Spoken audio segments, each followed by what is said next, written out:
Hello everyone, good afternoon. I was on my way to work here and I passed by something pretty interesting. Not that dumpster, it's Canobie Lake Park over there. And I just had to stop. I saw something that caught my eye. Wait a second. Is that what I think it is? Is that Dirtad over there? Dirtad? What are you doing here at Canobie? Just look, something's missing. Seems pretty quiet today, actually. I think all the cars are missing. No. Look up. So Canobie is doing something to Tall Timber Splash. No one really knows what. We just kind of showed up one day and the slide was being taken apart. Maybe they're repainting it? I don't know. No, definitely not. It looks like this thing was torn completely apart. They're definitely getting rid of this. I wanted a closer look at what was going on at Canobie, so I did the only thing any rational person in my situation would do. I bought a drone.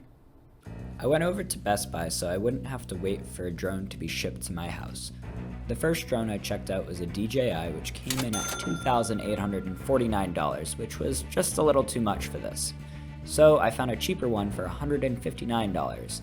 After looking at some reviews, I found it on Amazon for a way cheaper price. Yo, look what just came.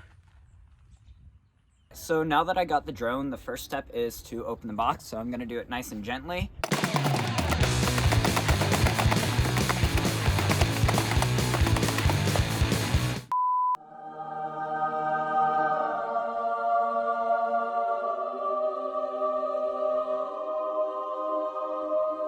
First, I have to learn how to fly this thing, so that's gonna take a little bit.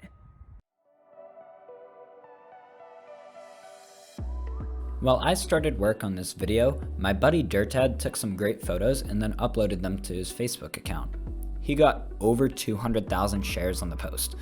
Then there were some pretty interesting comments, so I thought it would be funny if I read them out here over the footage. I was lucky I got on both sides of this water slide attraction before this happened back in summer of 2017. Why are so many rides being retired? Are they eventually closing? And then someone else replied, they're closing the park and putting up a Walmart, Walgreens, Dunkin' Donuts, and a Starbucks, Dollar Tree, Family Dollar, and another Dunkin' Donuts, cause God knows we don't have enough of them. Was it racist or something? How do you do? Pleased to meet you. Fine, how are you? Nice seeing you. Hopefully they can get a medium family launch coaster or an 80-foot RMC Raptor, but I doubt they'll get another coaster. As much as I'd love to see one, they'll probably just add more water slides, but who knows. I heard a spinning coaster is another prediction, but I think they got enough spinning rides. And then I came across another comment that mentioned the same rumor. It read, I've been hearing rumors about a potential spinning coaster going over there. We'll see. Canobie desperately needs a good coaster. So, all these rumors are pointing to Canobie's next new ride being where Tall Timber Splash was. However, that's not the case. While I was doing some digging, I came across a permit from the town of Salem for approval for a Nebula Z type attraction that the park has already actually announced. The Nebula Z is a newer attraction debuting in May of 2020 at Adventure Dome for the first time, built by Zamperla Rides. Since then, we've seen the ride be added to more and more parks every single year since. The ride experience is pretty fun and pretty tame for the families, but this ride gets its selling point with its looks. The mesmerizing arms kind of mix like a blender, and then at night, this thing looks absolutely stunning. The last aspect of my drone testing was crashing it, which was definitely on purpose. Luckily, the drone was fine, so then it was time to pull some simple calculations about how I was going to complete my mission. The posted range for the SP650 drone is 280 feet. However, on my test flight at my local park, I was able to fly at about 422 feet away before it started beeping that it was losing range. This is about how far 422 feet would get me if I stood right near the entrance. With a tested battery range of 10 minutes, I had to make this a pretty quick flight too.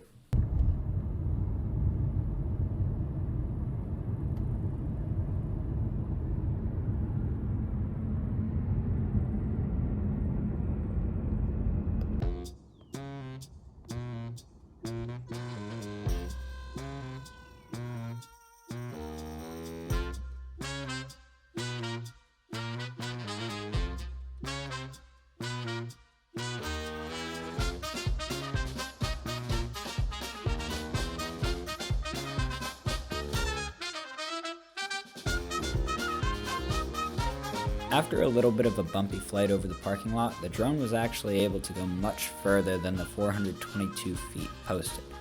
However, the 280-foot limit did come into effect when the cell phone used to display what the drone was seeing stopped connecting. So this whole time the drone was kind of flying right above everything, but no one could see what the drone was seeing. Luckily, the footage came out pretty dang good. We were able to see that they took down most of the slide and only the support structure was remaining.